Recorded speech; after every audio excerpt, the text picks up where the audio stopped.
US has warned Israel against its plans to move Palestinians out of Rafah. International alarm is growing as the Israeli military prepares for a ground offensive in the southern Gaza city.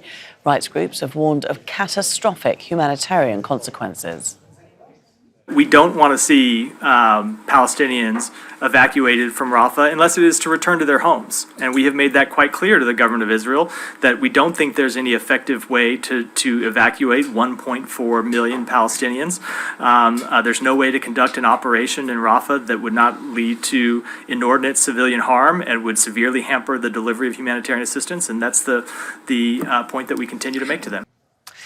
Well, let's bring in our White House correspondent now, Kimberly Halkett. She joins us from the White House. Kimberly, why is the US holding so firmly onto this position? Yeah, there are really two big issues for the United States, and it has repeatedly tried to, in two different virtual meetings with Israeli officials, tried to present alternatives to this ground operation for these two reasons.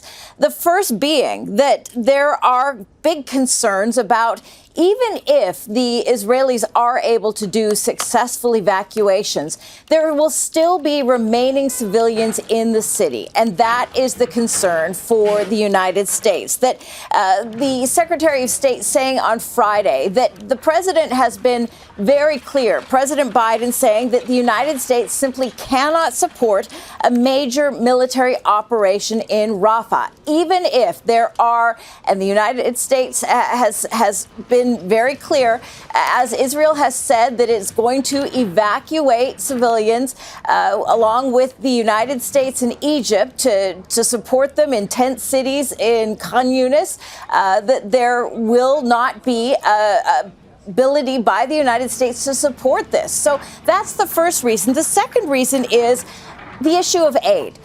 There is the majority of aid coming in through two crossings in the area near Rafah. And there are UN agencies and other agencies that are based there, operating there.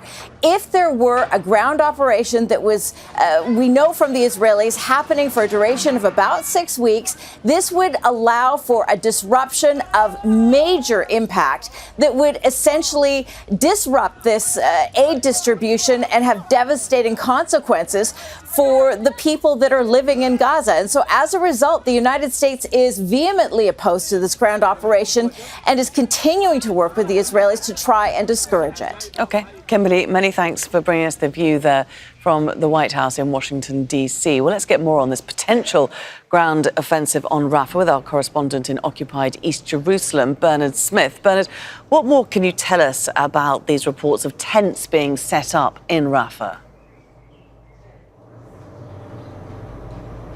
Well, there's nothing official from the Israeli military. We just know that the Israeli media has been reporting in the last few days, really, in the last couple of weeks, that the Defense Ministry has ordered 10,000 tents and it's in the market for 30,000 more, and that the government has been talking about setting up these humanitarian islands as it goes ahead with this Rafah offensive, because despite the enormous pressure that you've heard there from the US and from other countries on Israel not to launch a Rafah offensive, the Israeli government has said it's determined to do so. The fact is, for the Israeli government, it hasn't achieved its objectives yet in Gaza, its objectives of dismantling, destroying Hamas and releasing all the captives. And particularly on that latter question of the captives, there's enormous pressure on the government to do that, and those protests have been ramping up over the last few months and weeks as more and more people demand that the government does more to release